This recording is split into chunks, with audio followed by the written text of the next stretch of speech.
Postojeće mjere u regiji Bosni i Hercegovini stvaraju velike probleme.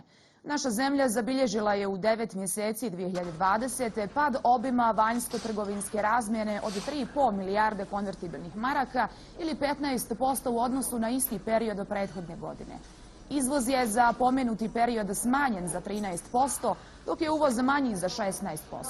Cestovni, željeznički i zračni saobraćaj bilježe velike gubitke, a tek blagi oporavak bilježi se nakon marta i aprila u metalskom, elektro i drvnom sektoru.